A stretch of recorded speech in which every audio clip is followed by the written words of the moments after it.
So, Chapter 3, Counting Techniques. So, start tayo sa basic counting ng product rule. So, as you can see, meron tayo dito A multiplied by B.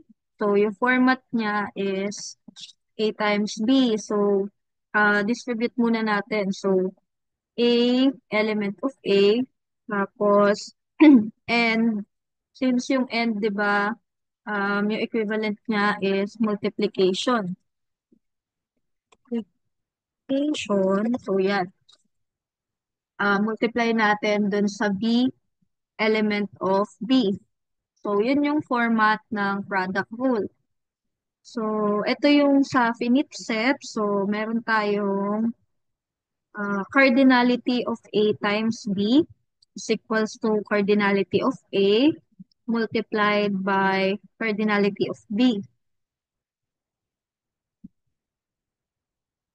So, for general product rule, so meron tayo ditong A sub 1, A sub 2, then kung hanggang saan magi-stop yung sa given. So, A sub M, depende kung ano yung, kung saan magi-stop yung nandun sa given. So, ito yung format niya, same pa rin dun sa chapter 1 discussion natin.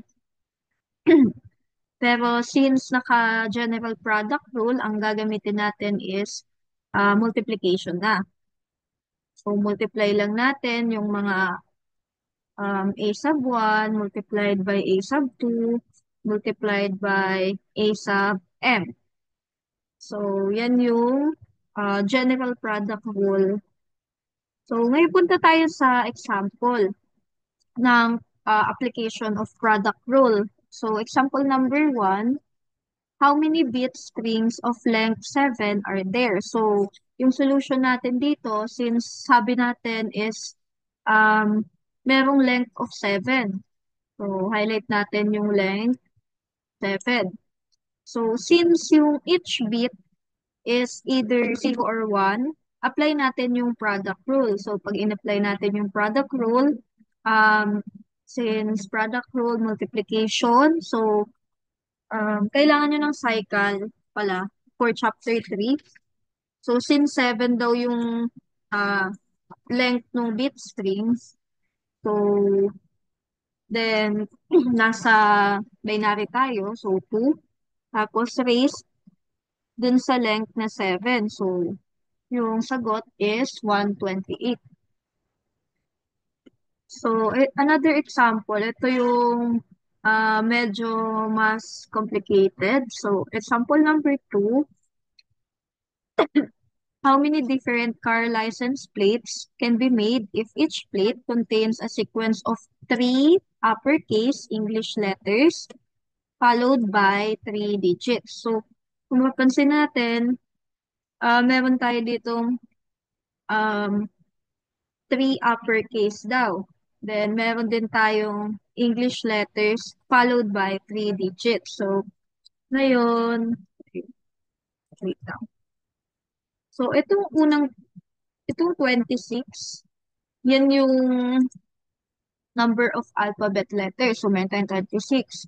So, since 3 times, kasi each plate contains 3 uppercase English letters. So, 3 uppercase, meaning 3 times natin, 3 times natin yung 26. So, yan. Kaya nagkaroon tayo ng 26 times 26 times 26 para dun sa 3 uppercase English letter. So, yung 26, ulitin natin, yun yung number of alphabet letters. Now, meron tayong tatlong 10. So, itong tatlong 10, ito yung sequence nung uppercase. So, since 3 times ulit, itong 10, wait lang, sorry mo, 10 times 10 times 10. Then, so, pag kinalki natin, so 26 times 26 times 26 times 10 times 10 times 10. So, yung total is um, 17,576,000. So, ito yung total. So, itong 10 is for the sequence, first sequence, second sequence, then third sequence. Kaya 3 times siya. Same goes with 26 since yung number of alphabet letters natin is 26. So, since kailangan natin ng um, 3 times, so 3 times din natin siya multiply. Kaya natin nakuha yung final answer.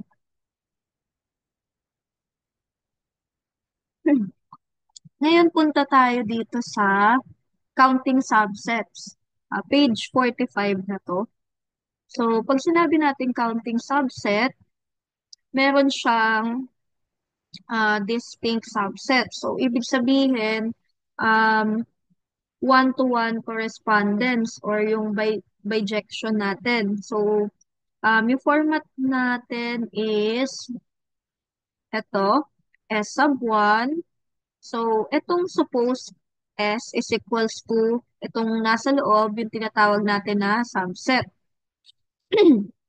So, S sub 1, S sub 2, then kung hanggang saan matatapos dun sa given, which is S sub M. So, yun yung bit strings ng length M is equal to cardinality of S. So, ngayon, meron tayo ditong counting function. So, meron tayong A and B for the distinct function. So, pag minap natin yun, since sabi natin si counting function and counting subset is one-to-one correspondence between the functions. So, kung ang functions natin is A to B, so imamap natin siya na A to B. So, ito yung visual representation. So, function of A to B. So, may type parenthesis A sub 1, A sub 2, A sub 3, then kung hanggang saan mag-e-end, which is A sub M. So, kapag product rule, nasa taas. So, naka-raise yung pagka-product rule ganito, di ba? Kunyari, di ba, pagka counting function, naka-sub or nasa baba. So, A sub M. Pag product rule, naka-raise to M. Since product rule yung ina-apply natin for the string of length M. So, ngayon, meron tayong tinatawag na sum rule. So, from the word sum, so addition yung gagamitin nating operation. So, kung meron tayong finite A and B, so ngayon, disjoint na yung sum rule. Kung kanina, wait, i-balik natin ha. Kung kanina dito sa product rule, ang meron tayo is yung ito. So, for the cardinality, yung number ng elements of A. So, ito yun, yung nasa loob, number of elements, di ba, sa product rule. Pagdating naman dito sa subset, one-to-one respondents and bijection yung likod. Ngayon, sa sum rule, dito naman, yung A and B ay naka-disjoint. So, meaning, yung A intersection to B is equals to 0 or empty set. Yung format natin is A plus B since sum rule. May tayong addition. So, yung format niya is A union B is equals to cardinality of A plus cardinality of B. So, for general sum rule, ito na yung nasa sub or yung nasa baba. Since yung A sub 1 hanggang A sub M are finite set, so tinatawag natin silang pairwise disjoint. So, meaning, yung A sub I and yung intersection between A sub j is equals to 0. So, yung format niya is so A sub 1, union A sub 2, union until A sub m. So, itong A sub m, depende kung hanggang saan yung limit. So, since nasa sum rule tayo, again, cardinality of A sub 1 plus sin sum rule, addition, A sub 2 plus yung last, which is A sub m. So, ngayon punta tayo sa example ng sum rule. So, example number 1, suppose variable names in the programming language can either a single uppercase letter, so it's either single uppercase letter or uppercase letter followed by a digit. Ngayon, ang pinakatanong is, kailangan natin hanapin yung number of possible variable names na makukuha natin. Since sabi dito sa example number 1 na problem, so dito daw yung variable name is pwedeng maging yung single uppercase letter or uppercase na fina-followed ng digit. So, magkakaroon tayo ng um, dalawang 26. So, yung unang 26 lang. Unang 26 is for the single uppercase letter or single uppercase letter. Then, yung pangalawa naman is yung uppercase plus digit. So, U plus V.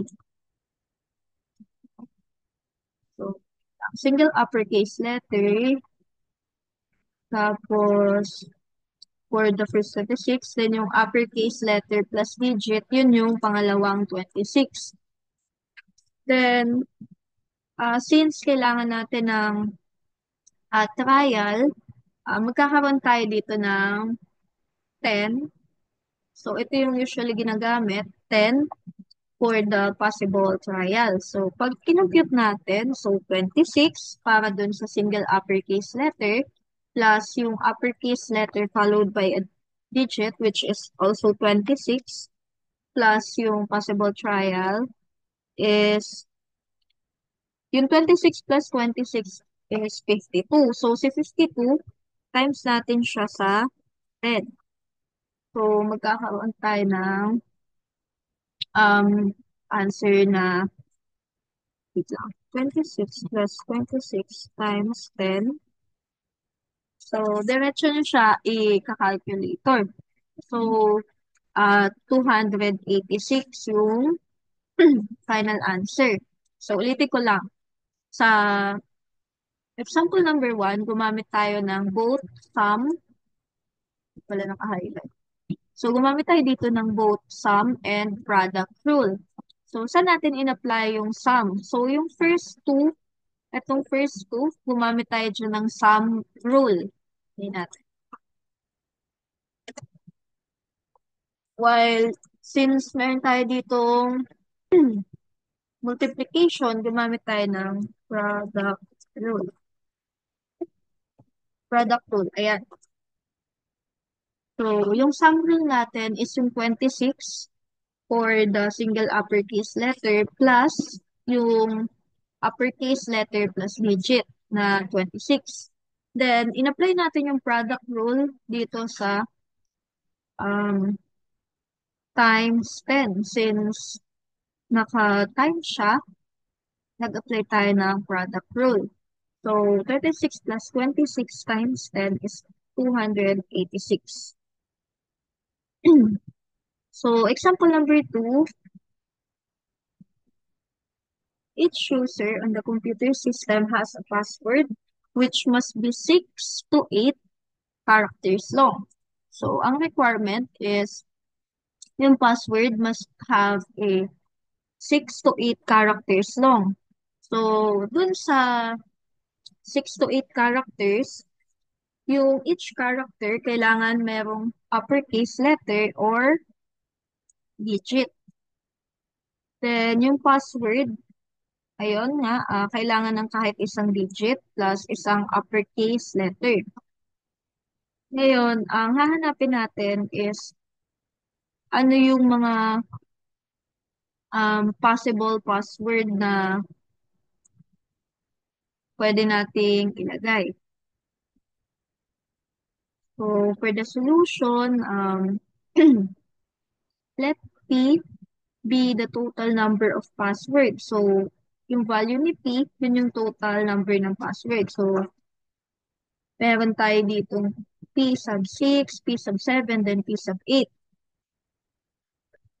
which is yung number ng passwords na may length na, kasi 'di ba at least 6 to 8 characters. So, yung P6, wait lang, 6 for um, length na 6 characters. Si, wait lang, length na 6 characters. So, si P7, para alam niyo kung saan nanggaling. So, P7, yung length niya is 7 um, characters long. Then, last is si P8. P8, P sub 8, yung length na merong 8 characters. So, ngayon, alam na natin kung ano yung P sub 6, P sub 7, P sub 8. So, P sub 6 is yung may password na length 6 characters. Si P sub 7, yung password na may length na 7 characters. Then, si P8 is the, P sub 8, sorry, is yung password na merong length of 8 characters. So now i-apply na natin yung number of password with length 6, 7, and 8 respectively. So, gagamit tayo ng sum rule since sa sum rule, ang ina-apply natin is addition. So, P for password, E is equals to P sub 6 for length 6 characters plus P sub 7 for 7 length characters plus P sub 8 for 8 length characters. So, ngayon, i-add natin itong tatlo. So, P sub 6 is equals to 36 raised to 6. So, wait. Um, Nakuha natin yung 36 um, kasi since 6, ano siya, characters, gamit tayo ng 6 raised to 2 is equals to 36. Then, yung minus 26 raised to 6, itong 26 nanggaling dun sa number of uppercase letters. So, meron tayong 26 na possibility for uppercase letter. Ngayon, si T sub 7 is equals to 36 raised to 7 naman. Tapos, i-minus natin dun sa uppercase letter, which is yung 26 raised to 7. So, same goes for P sub 8 is equals to 36 raised to 8 minus the 26 raised to 8. So,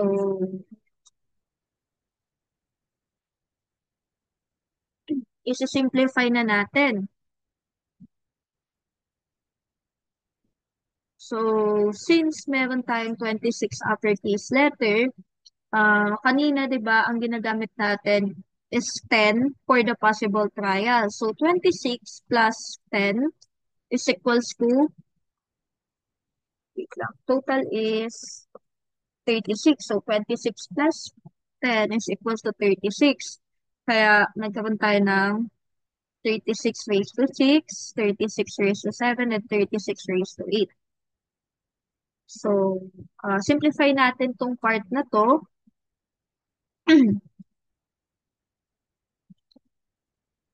So, P is equals to P sub 6 plus P sub 7 plus P sub 8. So, yung limit natin is, mag-i-start muna tayo sa 6 hanggang 8 since ang pwedeng characters ay 6 to 8 characters long. So, ngayon, ilagay natin yung 36 raised to I minus yung 26 raised to I. So, nakuha natin yung 36 again dito sa total ng uppercase letter which is 26, then the 10 possible trials minus yung 26 na to, nakuha natin siya dito sa uppercase letter trial. So, pag minus natin, makakuha natin yung sagot. So, 36 minus 26. So, yung sagot is magiging 10.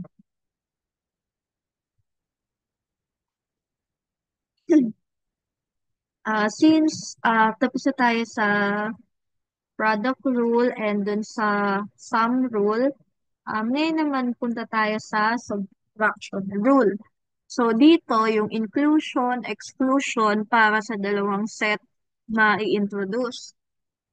So, ang itsura ng subtraction rule, so yung meron tayo dito A union B is equals to cardinality of A plus cardinality of B minus yung cardinality of A intersection B. So, kung mapapansin natin dito sa unang part, itong unang part, cardinality of A union to B. So, ang kabaliktaran nitong A union B is A intersection B. So, diyan papasok yung inclusion-exclusion for two sets natin. So, ito yung Venn diagram. So, mapapansin natin na itong buong green na to, itong part na to is na-occupy lang siya ni set A. So, si A lang nakaka-occupy dito sa part ng green. Dito. Now, itong part naman dito sa right natin ng blue is mapapansin natin na occupy lang siya ni set B. So, since naka-Venn diagram tayo, yung gitnang part is dito nangyayari yung intersection ni A at ni set B. That's why itong part na to is A intersection B since dito sila nag-intersect sa gitna.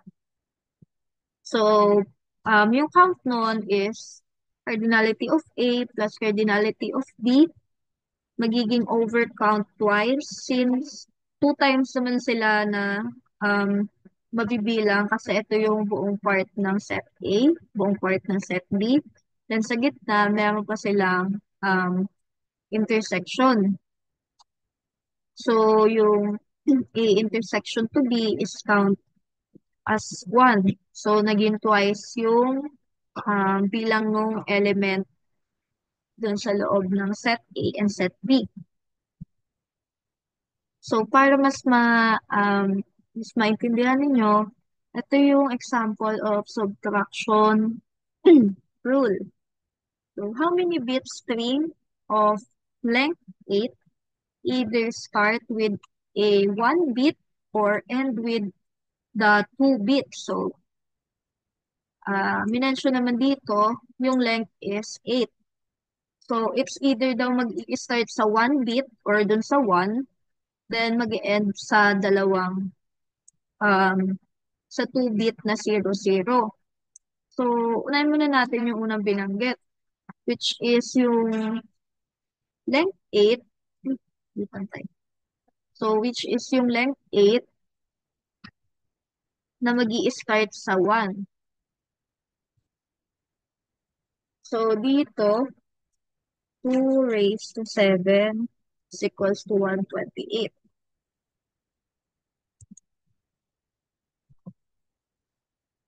So, 2, since bit, diba, pag bit ang pinag-uusapan, binary. So, sa binary, it has a value of 2. Kaya, naka-raise siya ng ganito. Ngayon, since alam na natin na kapag nag-start sa 1, yung length 8 is magiging 2 raised to 7. So, total of 1 to 8.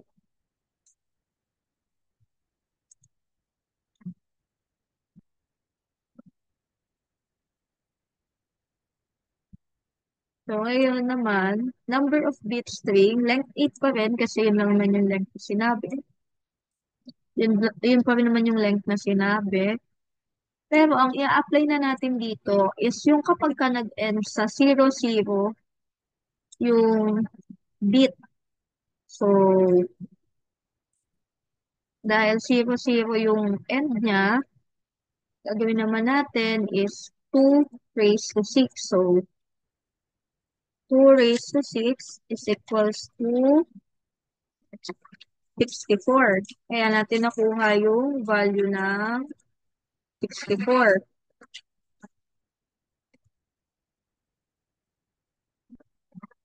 So, ito, 64 siya. Paano naman kapag pinagsama na natin? Pag pinagsama natin with respect to length 8, kapag ang start ay 1, then yung end is with 00 na. So, 2 raised to 5 na lang siya. So, meaning,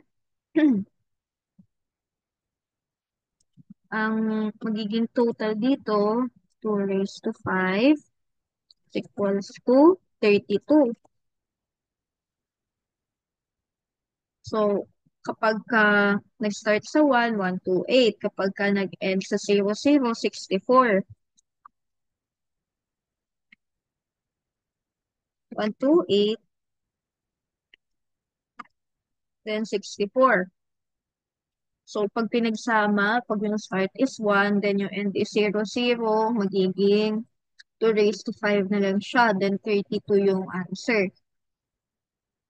So, since alam na natin yung value na kapag ka nag-start sa 1, pag nag-end sa double na 0, pag nag-start sa 1 plus nag-end sa dalawang 0, apply na natin yung subtraction rule since nasa example tayo ng subtraction rule. So, yung number na 128, i-add natin dun sa 64. So, 128 plus 64. Tapos, i-minus natin dun sa combination nilang dalawa, which is minus 32. Ngayon, yung total is 160. Bakit natin minus yung 32? Since ang hinahanap natin is yung kung ilang bit yung mabubuo kapag ka nag-start sa 1. Ito yon yung nag-start sa 1. So, magkakaroon ng 128. And ang second na hinahanap natin is yung 2 bits na 00, which is yung 64. So, ito yung dalawang hinahanap natin. So, 128 plus 64. Then, i-minus natin yung 32 since combination siya nung parehong hinahanap natin. Kaya yung final answer is 160. So, ayun. Punta tayo sa pigeonhole principle. So, sa pigeonhole principle, meron tayong k plus 1. So, yung 1, yung nire-represent niya is yung objects or kung ano yung kailangan na i-place dun sa solution. So, for this one, is yung objects. Tapos, kung saan nilalagay is napupunta siya dun sa K. So, kumbaga, yung 1, wait lang, 1 is for object,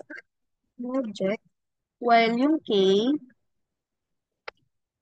ito yung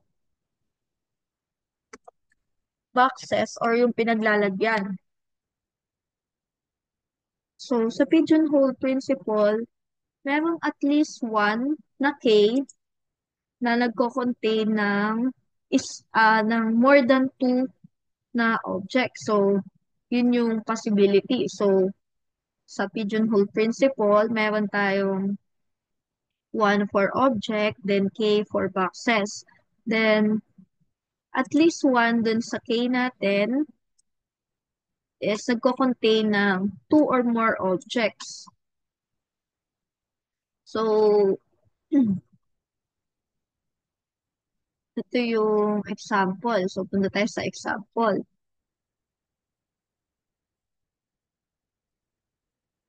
Ito yung example 1 natin. So, at least two students registered for this course will receive exactly the same exam mark. Bakit? So, since meron tayong at least 102 students na registered para dun sa exam, so, kung ang ina-assume natin na value is 145 students. So, at least 102 dun sa objects or dun sa ating 1 is etong 102. So, yung final exam marks nila is nagbe-range sa 0 to 100. So, since meron tayong 102, yung isa dito, di ba, yung isa sa K daw is more than 2. So, kung 102 sila, may isa doon sa 102 na magiging 2 yung value ng object. That's why meron tayong 101 boxes na lang.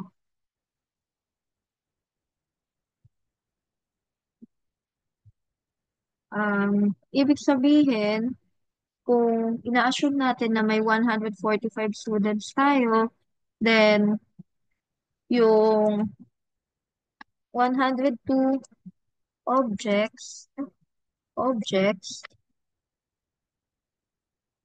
magkakaroon siya ng 101 boxes. Since at least one doon, this one will have two objects. Kaya nagkaroon lang tayo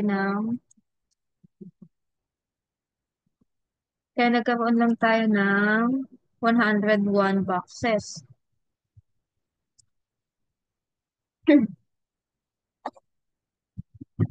Ito yung generalized pigeonhole principle. So, n is greater than or equal to 0 objects that are placed in K greater than or equal to 1 boxes. So, at least one box contain N over K objects. So, meaning, pagka sinolve natin to, yung K daw natin, which is yung ating boxes, so, lagyan natin K equals to boxes. Then, yung N is yung objects. Objects. So, multiply natin yung K dun sa formula ng N over K. Tapos, ima-minus natin yung 1. Yung 1, i-represent niya yung number of objects.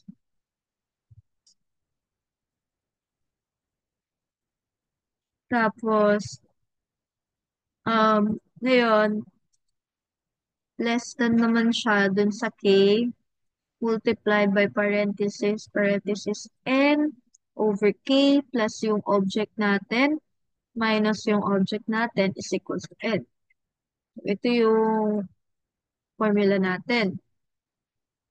Para mas ma-apply natin, punta tayo sa page 49 para dun sa example.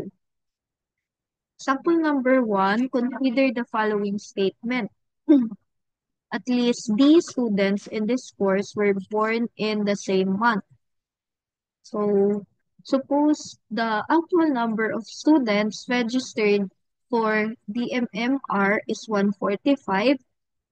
What is the maximum number of B students? So, ito yung B students, yung kailangan natin hanapin, for which it is certain that the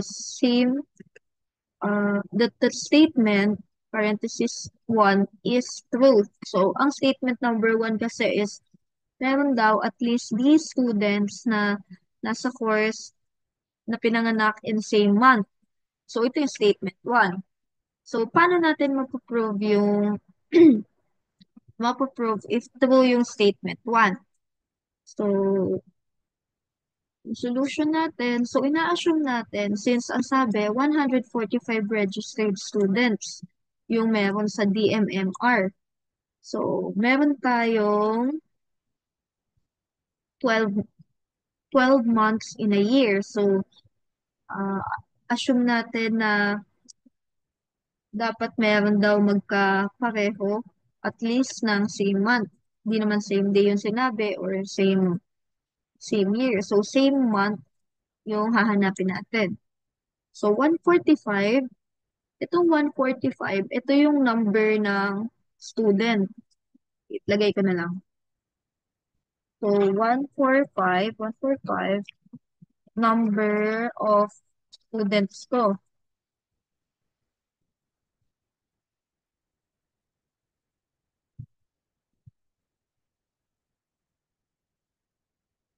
Number ng students.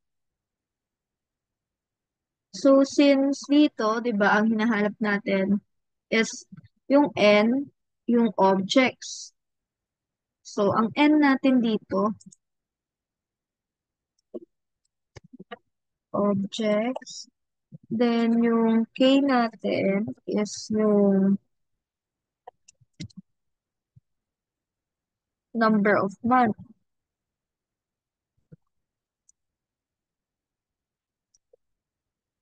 So, para ma-solve natin to, lagyan ko lang ng label. So, N, yung number of student. So, yung N dito, number of student.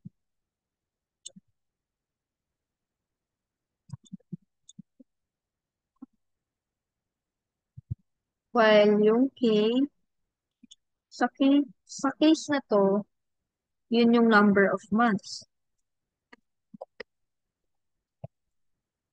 So, number of students divided by yung number of months. So, 145 over 12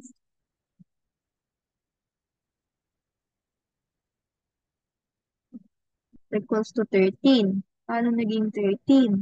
Kasi, di ba, meron tayong 12 months. Tapos, meron doon isa na born in the same month. So, 12 plus 1 is 13.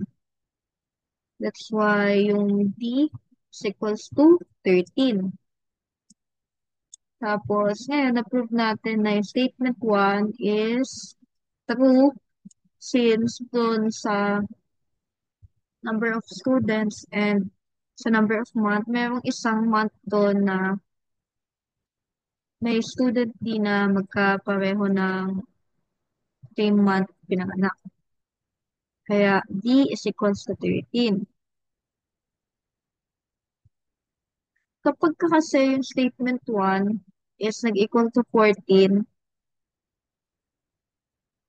so yung 145, pag distribute natin evenly, magiging 12 months. So yung number of maximum students dun sa 13 months is yung sasakto dun sa true na statement. Pero kapag ka 12 months, so distributed equally. Eh, di ba sabi natin dito, kapag yung K, yung sa number of months, mag-a-add tayo ng plus 1 since merong nag-occupy ng 2 or more. So, plus nag-plus 1 tayo since 145. So, nag-plus 1, kaya naging 13 na yung month. So, kapag ka 12, magiging false yung statement na number 1. Pero since nag-equal siya sa 13, naging true yung statement natin.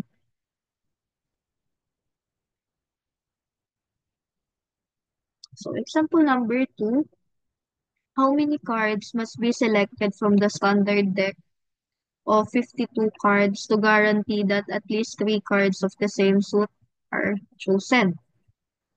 So, yung number of cards is 52.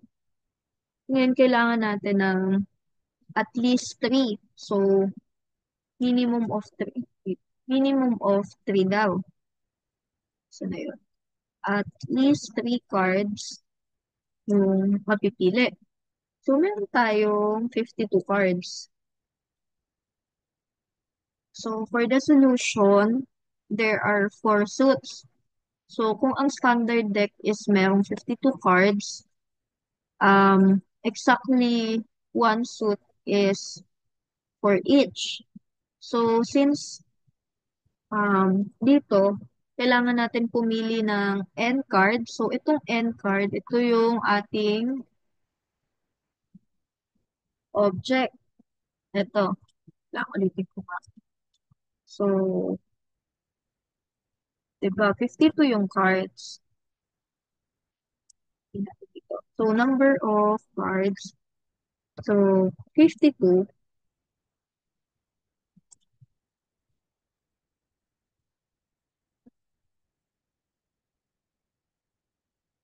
Number of cards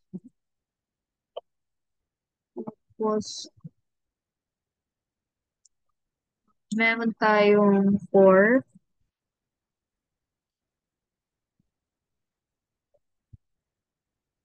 suit.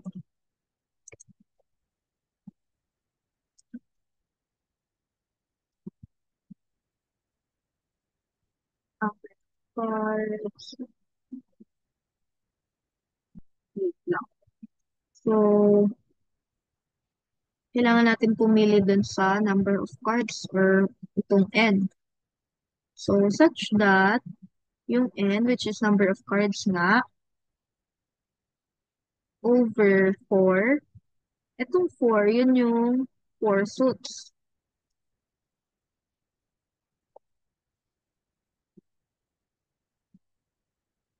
So, N over 4 natin is greater than or equal to 3. So, ibig sabihin, mas mataas yung nasa left side kumpara sa 3. So, pag sinulot natin to, 2 times 4 plus 1 is equals to 9. Etong nakuha natin yung 4, ito yung suits. Itong 1, yung ina-add natin para dun sa n. Di ba yung n is equals to plus 1? Tapos itong 2 is yung di-divide kasi natin siya into 2. Kasi 52. So, 2 times yung 4, yung number of suits, plus yung 1. So, magkakaroon tayo ng 9. So, 9 yung final answer dito sa example number 2. So, N number of cards, K is your 4 suits, then itong 1 is yung nandun sa formula. Tapos, itong 2 is, since i-divide natin siya into 2, kasi para makuha natin yung 4 suits or at least 3 cards na same suits. Ngayon punta tayo sa permutation. So, sequence containing every element of S exactly once lang. So, ibig sabihin, yung hindi siya uulit. So, ibig sabihin, isang beses lang siya in every permutation. So, kung ang set S natin pala is equals to 1, 2, 3, kailangan isang beses lang uulit yung, yung pwesto ng 1 na nasa unahan, tapos yung pwesto ng 2 na nandito, then yung pwesto ng 3. So, yung sequence, magkakaroon tayo ng 6 different permutation for S. So, una is yung 1, 2, 3, yung pinakaunang sequence ng element natin for set S. So, meron tayong 1, 2, 3, then hindi na pwedeng umulit yung 1, 2, 3 na format. So, magkakaroon tayo ng 1, 3, 2, then hindi na pwedeng umulit yung 1, 3, 2 na format, kaya magkakaroon tayo ng third permutation na 2, 1, 3.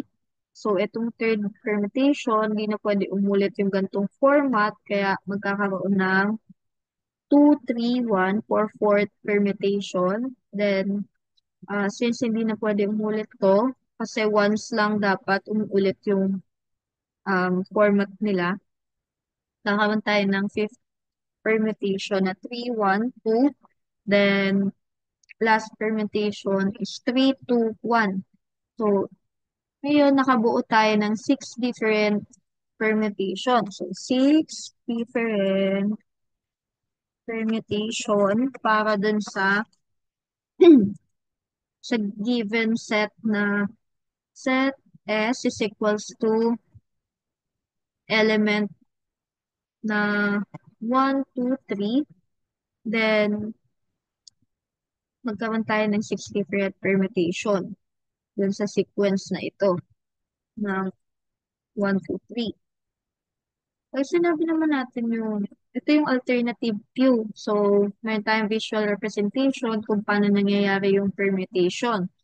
So, one-to-one and on-to function. So, ibig sabihin, yung format niya, kunyari ito, S to S is equals to yung S sub 1, S sub 2, S sub 3, hanggang S sub M. So, yung sequence na to, hindi na siya pwedeng umulit for the next permutation. So, sa S1, S2, S3, ayan yung first permutation. Permutation. Now, meron tayo ditong S2, S1, S3. Ito yung second permutation.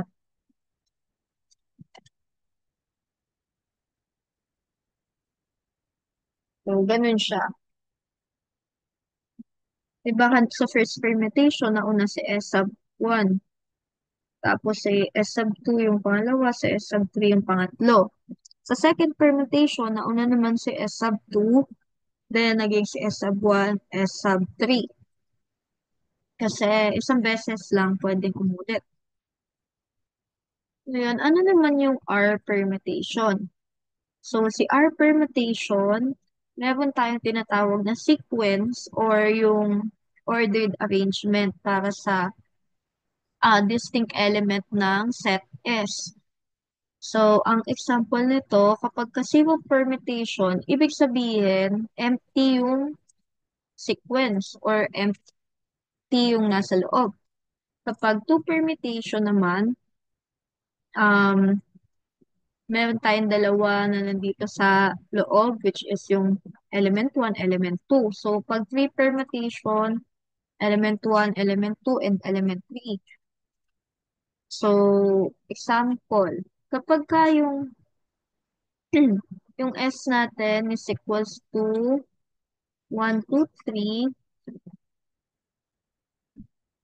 equals to 1, 2, 3, magkakaroon tayo ng iba-ibang sequence. So, pwedeng two permutation, pwedeng three permutation or pwedeng both permutation.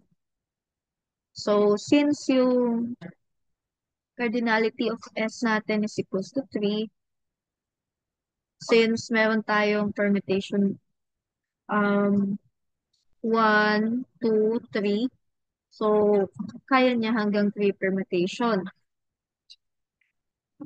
Makakagawa tayo dito ng 6 different 2 permutation. So, ito yung una, yung 1, 2, 1, 3, 2, 1, 2, 3, 3, 1, 3, 2. So, 1, 2, 3, 4, 5, 6. So, ito yung mga permutation natin.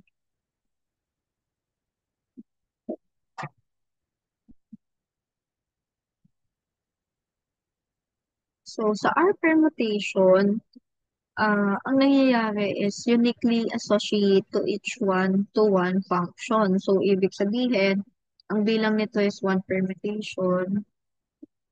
Teka lang. One permutation.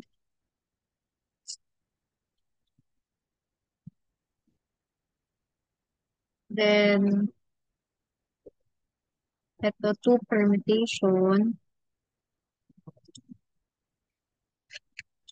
Just three permutation. So, each number is yung bilang is one permutation.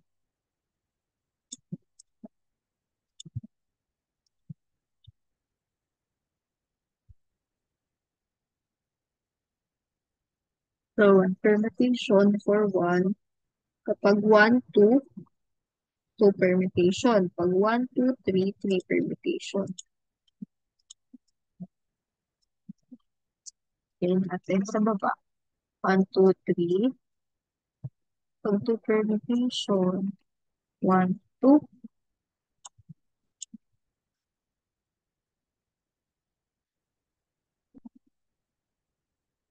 Pag 1 permutation. 1.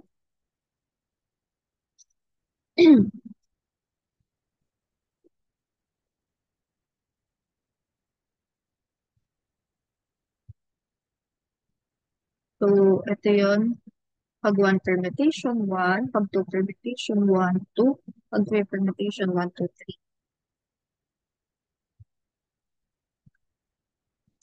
Punta tayo dito sa page 51, yung example natin, yung simple counting problem. So, how many permutations of the letter A, B, C, D, E, F, G, H contains the string ABC as a consecutive substring? So, yung nakalagay na details, dito daw sa ABC, D, E, F, G, H, ilan yung nagko-consist ng ABC as a string. So, ibig sabihin, itong ABC, count natin sila as 1. So, for the solution, solve natin using the same number of permutation. So, meron tayong 1, 2, 3, 4, 5, 6 na permutation. So, lagyan natin ng number. So, si ABC is count as 1. Then, si B is 2. Si E, si E is 3. Then, si F is 4. Si G is 5. Then, last si H is 6. So, yan.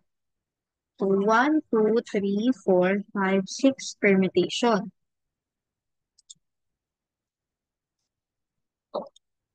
So, ito yun.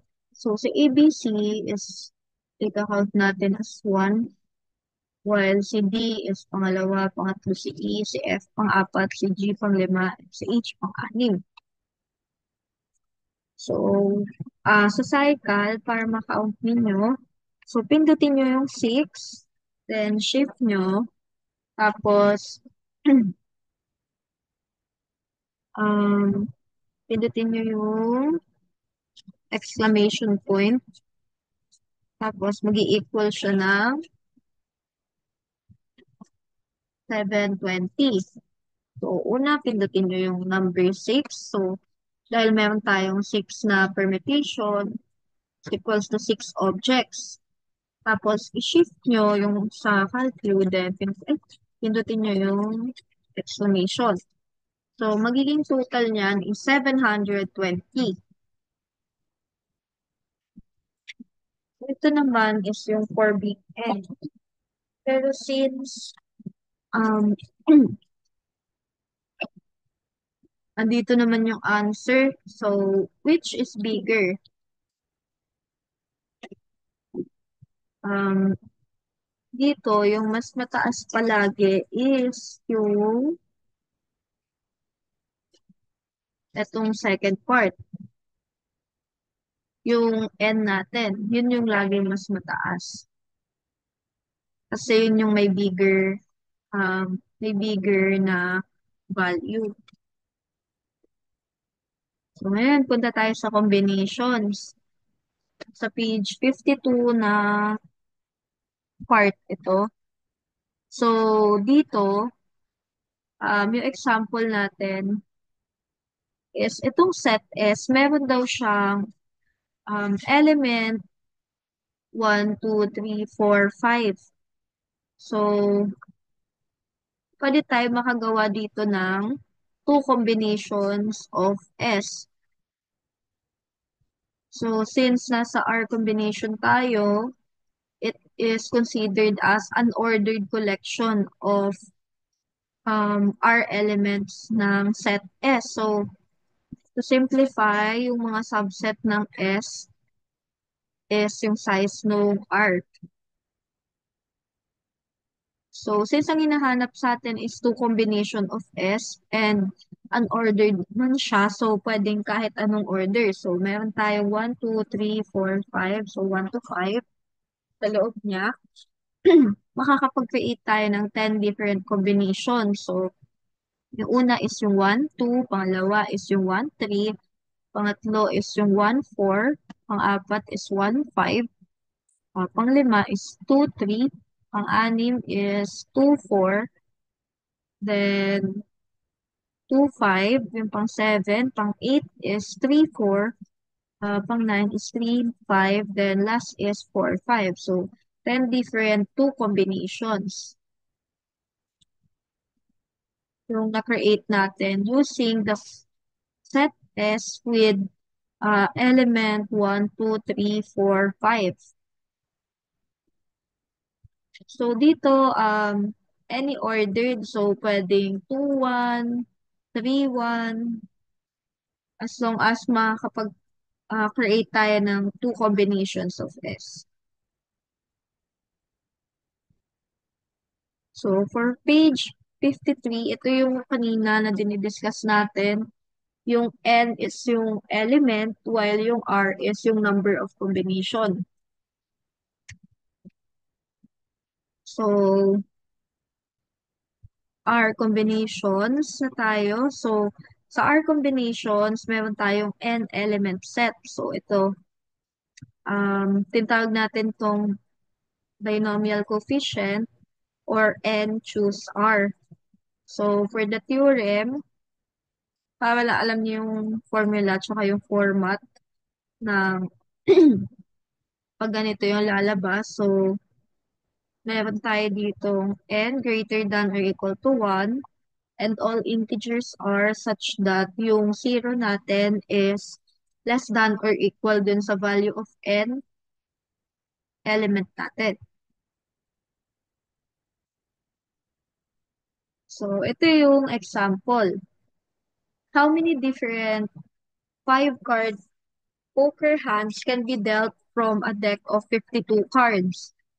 Then, yung pangalawa, how many different 47-card poker hands can be dealt from the deck of 52 cards? So, una is yung 5-card poker. Then, yung pangalawa is yung 47-card poker sa 52 cards. So, analyze natin muna. Since first na tanong, number one is ito. 52. 52, yun yung value ng, yun yung bilang ng cards. Okay, so 52 is yung number of cards. Then, yung 5, ito yung 5 card poker. 5 card poker and Q1 card poker hands is equivalent to 5. Dun yung sa Q2 kasi is 47. So, 47 is equals to question 2 card poker hands. So, hindi natin dito.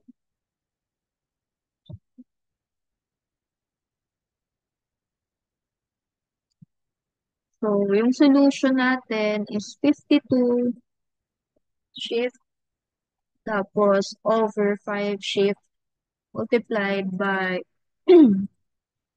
47 shift. So, yung final answer is magiging pareho 2,598,960.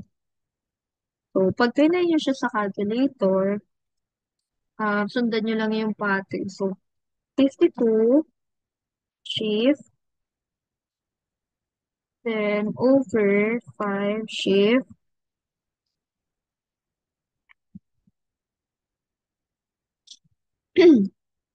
5 shift multiplied by yung, ano yung question 2. So, 47 for Q2 times 47 shift. Okay.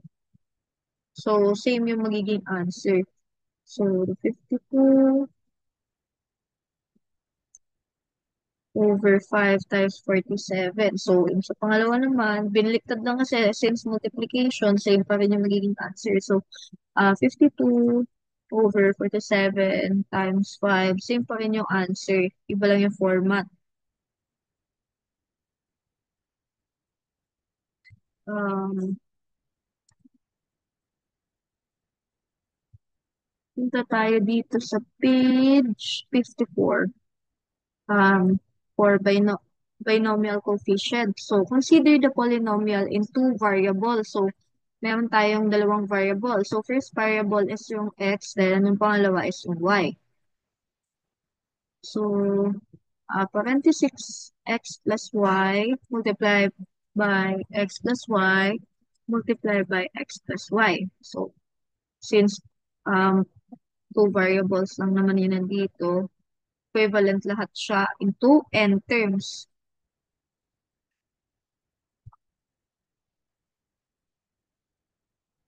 Ito yung Pascal's identity.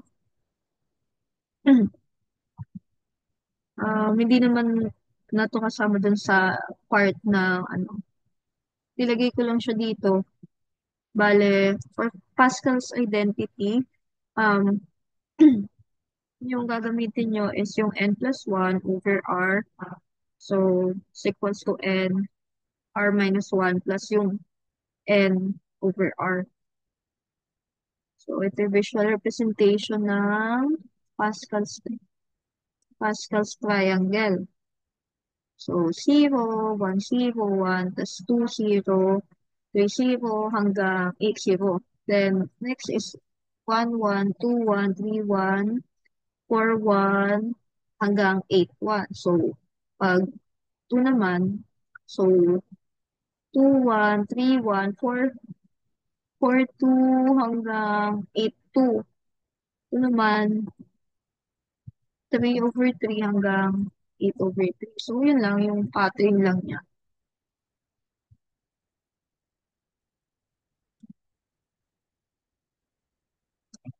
Punta tayo sa yung R combinations with repetition natin.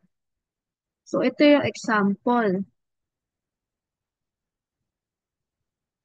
So, how many different ways are there to place 12 colored balls in a bag when each ball should be either red, green, or blue?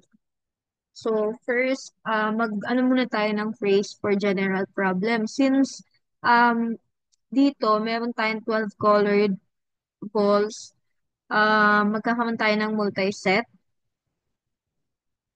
for the possibility dun sa set S natin.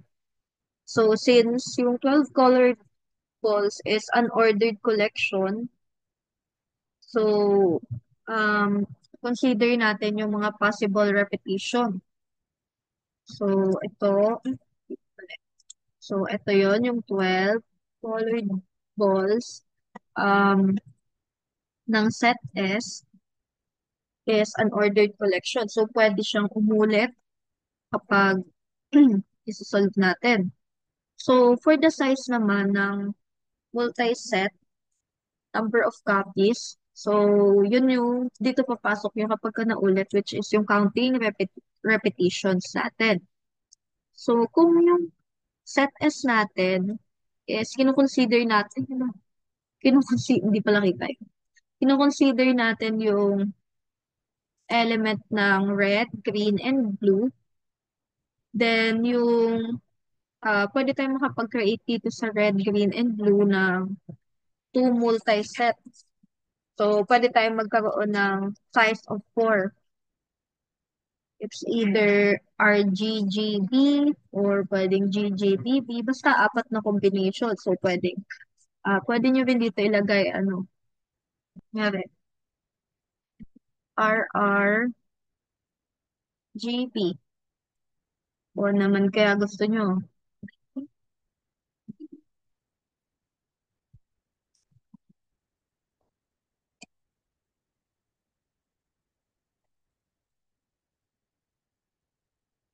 O naman kaya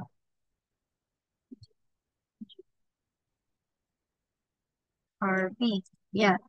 So, basta two multi-set over S na may size of 4.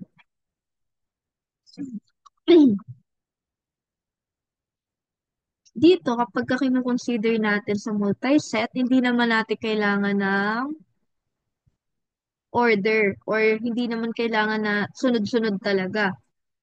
So, ayun, since pwede naman yung R RRB or RGGB, pwede siyang maging RBR as long as ma-apply natin yung counting repetitions dun sa multi-sets natin.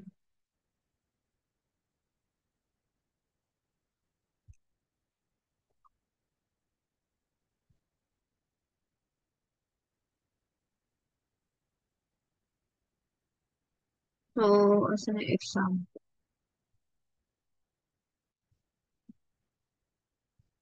So, hanggang dito lang naman. Wait lang. Ito. So, formula for number of R combinations with repetition. So, yung formula natin is yung N plus R minus 1 over R is equals to dun sa N plus R minus 1, then N minus 1.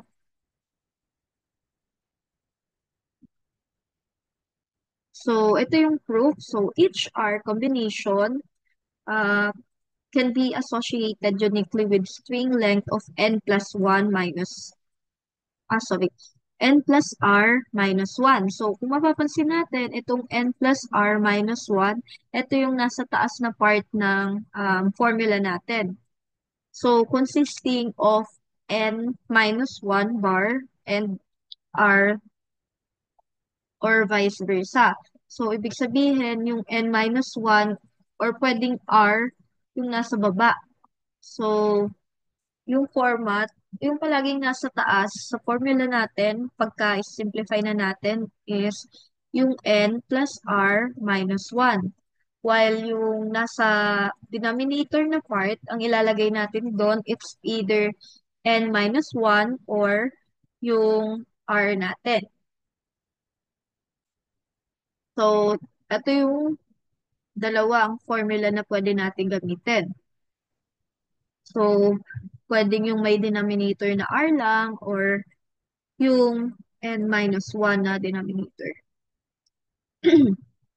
So, the bars partition the string into N different segments, and number of each segment denotes the number of copies of corresponding elements of S.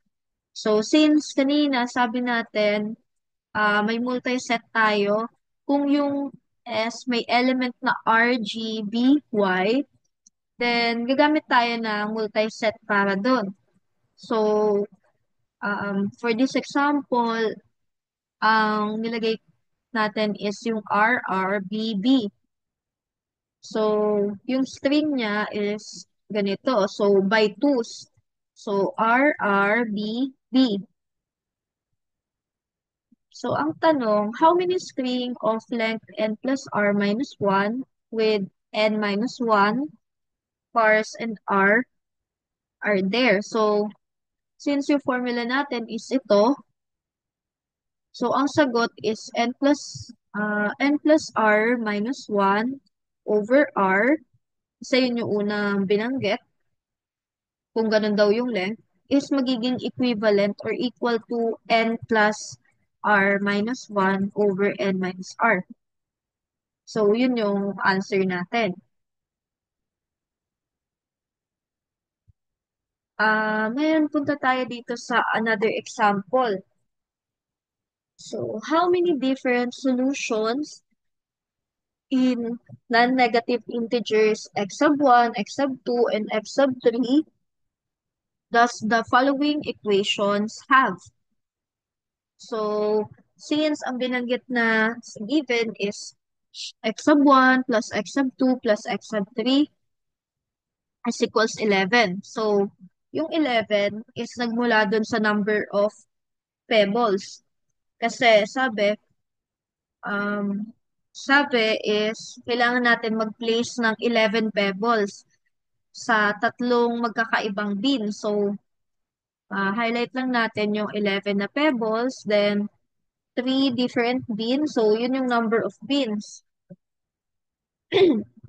So, apply natin yung formula ng, teka lang, apply natin itong formula. I, ano ko lang. So, ito pala. Dito pala sa baba. Sorry. So, 11, again, yung number of pebbles na kailangan i-place. Then, yung 3, ito yung number of different bins na paglalagyan, which is si R.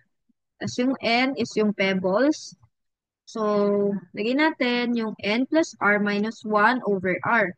So, N is equivalent to 11. So, 11 plus 3, number of beans, yung R, minus 1. Itong minus 1, nandiyan na siya lagi since kasama siya doon sa formula.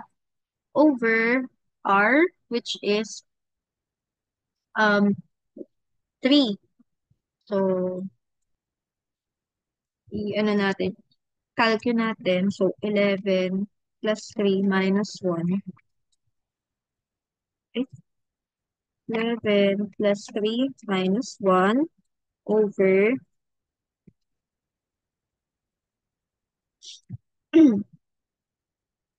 over 11.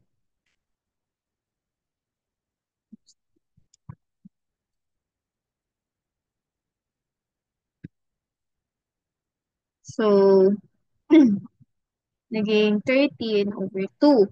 Then, so itong 13 nasagot natin times 12, ito, over yung 2 times 1. So, multiply natin. So, 13 times 12 over 2 times 1. 2 times 1. So, total is 78. So, again, yung R is yung number of bean, 11 yung sa pebble. So, yung final answer natin is 78.